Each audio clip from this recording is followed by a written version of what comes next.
Listen carefully. Not everyone who laughs with you is your friend. Not everyone who sits beside you is loyal to you. And not everyone who celebrates your presence is happy about your growth. Human beings are emotional creatures, but also strategic ones. People rarely show their true intentions directly. Instead, they reveal them slowly, through behavior, energy, and consistency. You must understand something very important about human nature. People don't always hate you openly. Sometimes they admire you silently, and resent you quietly. That is where confusion begins. A fake friend is not always someone who insults you. In fact, the most dangerous ones are the ones who smile the most. Because deception rarely comes in anger, it often comes in comfort. You sit with them, you laugh, you share stories, you exchange secrets, but deep inside, something feels off. Not always obvious. Just subtle inconsistencies. They support you, but only when it costs them nothing. They are present, but only when life is light. But when darkness enters your life, when things become difficult, when you actually need emotional strength, their presence begins to fade. And they don't disappear loudly. No. They disappear quietly. Slow replies. Short responses. Excuses that sound logical enough to avoid suspicion. This is how human psychology protects itself. People avoid emotional inconvenience. And here is a truth most people don't want to accept. Some friendships are not built on love, but on entertainment. As long as you are fun, successful, funny, useful, or emotionally easy to be around, they stay. But the moment you become heavy, serious, or in need of support, their loyalty is tested. And most fail that test. Now listen carefully, because this is where it gets even more interesting. Some people do not leave you because they hate you. They leave because your growth reminds them of their stagnation. Your progress becomes a mirror. And not everyone likes what they see in that mirror. So instead of celebrating you, they begin to distance themselves emotionally. They may still speak to you, still smile, still say, "We're good," but something changes in their energy. And energy never lies. Now there is another type of fake friend, the observer. This one is dangerous in a quiet way. They listen more than they share. They study more than they support. They ask questions that seem casual, but are actually collecting information. Your plans. Your goals. Your weaknesses. Your struggles. Not always to harm you directly, but to understand you in a way that gives them advantage, comparison, or emotional positioning. Because in human psychology, people naturally rank themselves against others.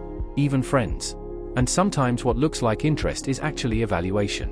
Now let me tell you something most people learn too late in life.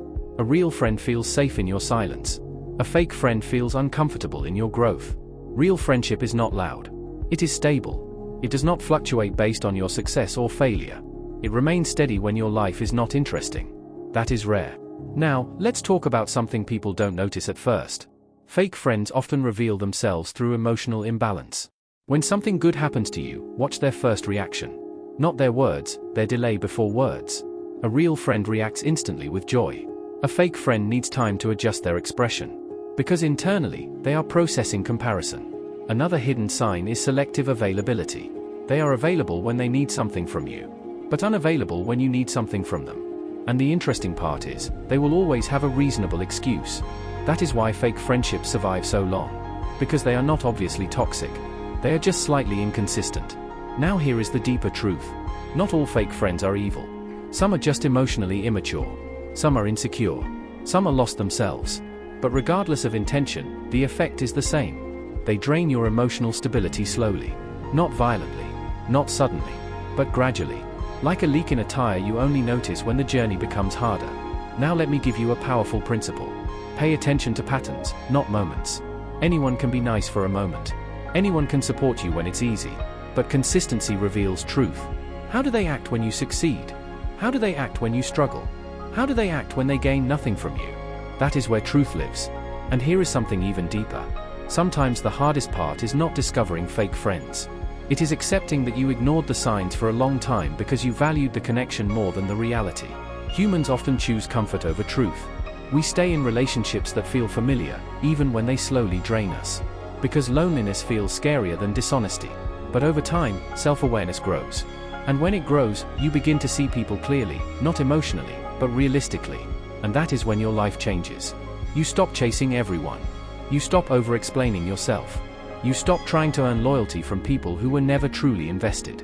And slowly, your circle becomes smaller, but stronger. And silence becomes peaceful again. Because not everyone is meant to stay in your story. Some people are only meant to appear in a chapter, not the entire book. And when you finally understand that, you stop feeling betrayed. You start feeling free. Because the truth is simple. It is better to be alone than to be surrounded by people who make you feel alone. And once you reach that level of awareness, you will no longer fear losing fake friends. You will only fear one thing: